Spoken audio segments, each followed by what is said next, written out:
Welcome back to another pep talk, everyone.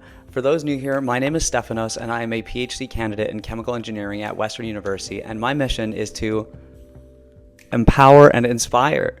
For those that are not watching this on video, I actually got a tattoo of this as my dedication and my promise to the world. So I just wanted to take a quick minute to say thank you once again for helping to make this dream a reality.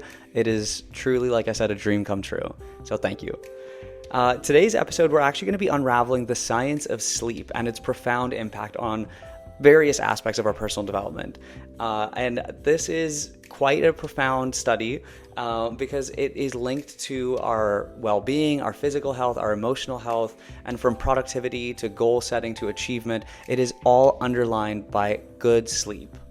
So I want to explore the connections between sleep and our emotional balance, like I said, physical restoration, mental clarity, and much, much more.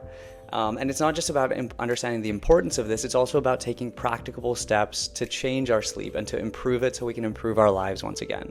So without further ado, let's get right into it by discussing the fundamentals of sleep. So to begin with, sleep, as we all know, is a fundamental biological process that involves quite a complex interplay of brain activity, hormones, physical restoration, physiological changes, and the likes. And sleep is typically divided into two main types. The first is REM, or REM, or rapid eye movement, and the second sleep is non-REM sleep. And non-REM can be broken down even further into three different stages. The first of which is light sleep, where you can drift in and out of consciousness. Stage 2 is a deeper state where it's characterized by slower brain waves, slower brain activity, and less responsiveness to the environment. In other words, that pretty semi-deep where you're not really going to wake up if someone comes in the room. And then finally, there's stage 3, which is deep sleep, otherwise known as SWS sleep or slow wave sleep. And this is characterized where the body basically undergoes the biggest physical restoration, including muscle repair and growth, and where we produce the most neuroplastic changes in our mind. And this is probably one of the biggest things that I'd like to touch on today. Before we get into that, though, I want to just touch on REM, first of all, which is associated often with vivid dreaming and is crucial for cognitive functions, cognitive repair, and basically anything that's fundamental to learning. I also want to touch on that a little bit.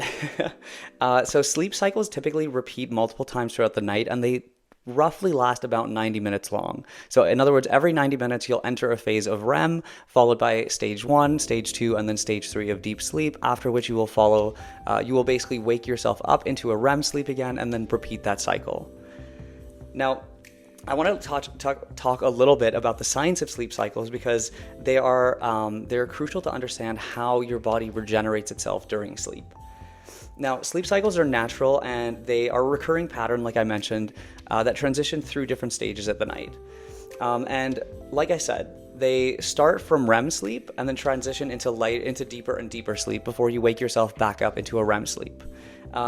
Each of these three stages of the non-REM sleep have a very significant purpose in our development. So stage 1 and 2 help prepare the brain for deep sleep by slowing down brainwave activity. Then stage 3, which is essential for physical restoration, follows suit, and this includes cell restoration and growth. So as many of you have probably heard, when you're quite physically active, let's say, or when you've done a lot of thinking or learning, or you've been in class all day, stage 3 sleep is crucial for the solidifying of information or of muscles or of muscular regeneration post-activity. And yeah, it is very essential that we complete multiple sleep cycles throughout the night, otherwise we can face severe developmental issues. And the thing that I wanted to highlight primarily is just the role of sleep in learning and memory development. So sleep plays a vital role in memory consolidation. So as I was mentioning, when you enter deep sleep, you are basically allowing your brain to undergo neuroplasticity, which is the development of new neural pathways in your brain, which help consolidate information and basically lock it in your mind. So without sleep, we basically lose out on the majority of the effectiveness of our learning and our long-term memory. So this is why it is such a crucial, it's crucial to take our sleep seriously. And Another thing is that during REM sleep, the brain processes and organizes our memories. So once again, when we are not able to get a full cycle of sleep, our memory, both short and long term, can come into effect. So it's been pretty well understood throughout history now that adequate sleep can enhance learning in more ways than we initially thought. It increases problem solving, mental resilience, and our ability to tackle complex problems. And on the other side, conversely, lack of sleep can increase forgetfulness, it can lead to difficulty concentration, and reduce our overall cognitive and physical performance. So moving on, I'd like to touch on a little bit about the relationship between sleep and personal development. So the first point that I really like to make is in the clarity of your thinking. So whenever we are well rested, it is very understood that our mind is much more focused and ready to process information readily. And this clarity can transition into many different aspects of our life, into setting goals, making plans with friends or with family or at work or in a professional or academic setting. And it can also help with pursuing personal development and with intention and purpose. And building off this further, sleep has a very close relationship with our resilience and the way that we can cope with stressful situations. So sleep enhances our resilience by improving our ability to cope with stressful situations. And adequate rest basically equips individuals with the mental and emotional strength to tackle stressful situations, setbacks, shortcomings, and etc. And finally, the biggest connection is the quality of our sleep can very severely influence the energy for pursuing our goals. And this obviously makes sense. Sleep can really provide us with the energy that we need to actually tackle the goals that we're trying to set out on day to day. And without sufficient sleep, we're not able to find the motivation or the energy or the enthusiasm to actually tackle these goals or pursue these kind of passions that we have. We've all experienced those days where, you feel like you've gotten a horrible night's sleep and you just have no energy throughout the day. That is typically caused by a buildup of lack of sleep or just poor sleep. So the next thing I'd really like to touch on a little bit is the connection between sleep and emotional well-being. I also just want to highlight something real quick. The next few points are going to be quite bullet point-y just because of a lack of time of research, but I hope this still conveys the message across. So like I said, the connection between sleep and emotional well-being. So the first thing that I'd like to highlight is sleep's impact on our emotional regulation. Now, I don't know about you guys, but whenever I am sleepy, I can become very on edge or very snappy or upset or just, we're not there basically. And so sleep plays a very crucial role in the regulation of our emotions. And during deep sleep stages, our emotional experiences from the day are better processed to help us actually understand and cope with things, which is why it is a very common thing to hear, let's just sleep on it, because that's a very real solution to a problem that might just be solved because we're sleepy. The next thing I'd like to highlight in relation to emotional regulation is mood stability. So adequate sleep is very much associated with mood stability and resilience to stress. And this is, again, like I mentioned in the previous point, very relevant to probably every one of us because we've all experienced times where we are sleepy and upset and just angry. So when we're well rested, we're better able to balance our emotions and are less prone to irritability, let's say. Finally, I'd like to highlight the connection between REM sleep and emotional processing. So, like I said before, REM sleep is typically characterized by the time that we experience our dreams. And more often than not, whether we remember them or not, we always experience dreams throughout the night. And these dreams are where our brain processes and regulate emotions. So it really helps individuals to process their feelings and make sense of them, and helps to contribute to a better growth in emotional well-being. The next thing I'd like to talk about is the physical benefits of sleep. And there's three main things, again, that I'd like to highlight related to the physical incorporation of sleep. So first of all, as we all probably know, sleep is essential for muscle recovery and growth. For any of us that are very physical and very active, it is crucial that we are getting our sleep more than ever. And this is something that I'm very guilty of. I typically would lose sleep over missing out on training, but as more and more literature and meta-analyses have come out, this thought or this notion of needing to train more has been disproven. In fact, if you have the choice between getting a few more hours of sleep or training that day, I would suggest looking into it and taking those extra few hours of sleep, because you will experience more of a benefit and more of a muscular regrowth than you would if you were to have gone training. So take a look. Let me know what you think. So yeah, stage 3 of non-REM sleep is the phase where our body undergoes physical restoration. And this is where muscles repair and grow. So yes, it is crucial for our physical well-being as well as our mental well-being. The next thing that I'd like to highlight is that sleep is essential for the release of growth hormone, or GHG. And this, again, for any of us that are into athleticism or fitness, growth hormone is probably one of the biggest factors in developing a strong physique. It helps promote the growth of, it helps promote muscle protein synthesis, and hence helps to grow stronger and denser muscles. And then finally, this goes beyond fitness, but it is the improvement to our immune system. And the quality of our sleep strengthens our immune system. And during deep sleep, our immune system produces cytokines, which are proteins that help to fight off infections and illnesses. So I feel like this is something that we've all experienced, but whenever I'm especially tired, I feel far more prone to getting sick or weak in times of like brief sickness.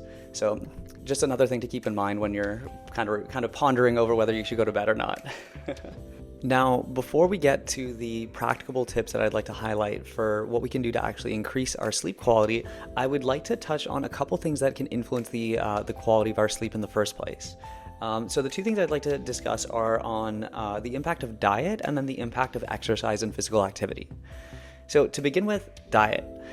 This is something that I have often overlooked, and I felt like this was important enough to highlight because there's simple adjustments that we can make to our eating, our intake schedule that can really influence the quality of sleep that we get. So the first is that of timing of meals. So I found through research that eating heavy or large meals close to bedtime can disrupt sleeping just because of the energy consumption that it takes to digest that food. So while you're still digesting food, it can lead to discomfort or in fact indigestion, which can keep you from actually reaching deep sleep, which is necessary, like we've highlighted, for muscular and cognitive regeneration. So with that being said, it's best to try finish eating at least a few hours before bedtime to allow for digestion to occur prior to sleep. The second thing is quite obvious. It's caffeine and alcohol. Caffeine is obviously a stimulant that can interfere with sleep. It prevents the release of adenosine, which is the sleepiness hormone, which allows us to actually get to sleep. And it is very essential that we should avoid caffeine consumption at least for 3 to 4 hours, let's say, prior to bed. I typically try and do at least 6 hours. I know sometimes that's difficult if there's a lot going on and you need a coffee to keep you going, but caffeine's half-life is in fact 6 hours in your system. So in other words, whenever you ingest caffeine, 6 hours from now, there will still be roughly half of that caffeine in your system. So try and just take that into account when you're having your last sip. Alcohol obviously can very severely influence your quality of sleep too. It might make you feel drowsy in the first place, but it influences the ability of your body to actually dive into deep sleep. So just be wary as well. Then there's also a couple sleep promoting foods that I'd like to highlight, which I had no idea were really a thing. So there's an amino acid called tryptophan, which is released through foods, for example, like turkey or chicken, fish, bananas, and nuts. And tryptophan is a precursor to serotonin and melanin. So foods like I just mentioned can actually help condition your body into feeling sleepier and getting yourself ready to sleep. And then finally, hydration, because hydration is obviously essential, but it's kind of critical that we try not to get ourselves to wake up in the middle of the night to go pee. So that obviously interrupts our sleep. So it is quite crucial that if we can avoid liquids for the latter half of the evening, in other words, front load your liquids, your hydration throughout the majority of the day, and then kind of taper it off towards the end of the day. That would be ideal. Then I'd like to highlight the role of exercise. So obviously, regular physical activity is quintessential for creating a good sleeping pattern. When you engage in regular physical activity, it can positively impact your sleep cycle. And in fact, moderate aerobic exercises like walking or swimming or cycling can help promote better sleep by helping you fall asleep faster or enjoying deeper sleep because of physical exhaustion, quote unquote. But there was one thing I wanted to highlight, and that is the timing of your exercise. So obviously, when you exercise, it can be beneficial for your sleep, but if you train intensely prior to bed, it can actually overstimulate you and prevent you from falling asleep. So just something to keep in mind again if you're planning a gym session later in the evening. Now, finally, I'd like to move on to some tips for improving sleep quality. So there are 5 of these that I wrote down. The first of which is creating a consistent sleep schedule. Now, this is more important than I initially thought it was going to be, but when you go to bed and wake up at the same times, you are basically fixing your body's internal clock. And this makes it so much easier to fall asleep at a given time and wake up at a given time. And in fact, it's probably one of the keys to actually being able to wake up earlier if you struggle with that. So I would highly recommend that we try and create a sleep schedule that is consistent day by day to prevent any confusion of your body's clock as to when you should or should not go to bed. The second thing is optimizing your sleep environment. So create a comfortable sleeping environment that includes dropping your room temperature at night, sleeping in a quiet area, or if you can, get earplugs.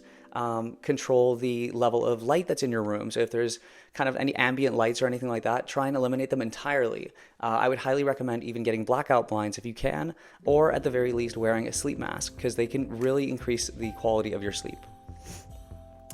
Then we can talk about a few relaxation techniques. And this is something that I honestly didn't really value as much as I do now, but doing activities like deep breathing or meditation before you go to bed can really make it easier for you to fall asleep because you are winding your mind down from its active state, let's say. We should also, like I said, limit caffeine to at least 4 to 6 hours prior to bedtime. And the biggest thing, which I know we all struggle with, is screen time. Try and limit your screen time at least an hour before bed. The blue light really does prevent the production of melatonin in your system, and it can really help, it can really prevent you from falling asleep when you actually want to.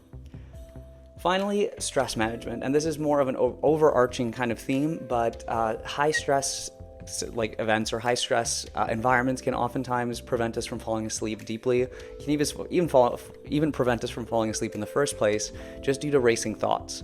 Now, one of the best things that you could do for this, obviously, is practicing mindfulness or journaling, or meditation, let's say. Journaling would probably be my preferred method of approach because it can remove those racing thoughts from your mind and kind of lock them on a sheet of paper, where you don't really have to keep thinking over them and keep overthinking and, just the works of anxiety and stress. So that was everything, guys. Thank you so much for tuning back in. I once again wanted to thank each and every one of you for tuning in. It really is helping to change my world. So I could not be more grateful. If you like this episode, please like, favorite, share, the whole shebang again. And I cannot wait to see everyone in the next episode. Thank you again, and I hope everyone has a wonderful day. Peace.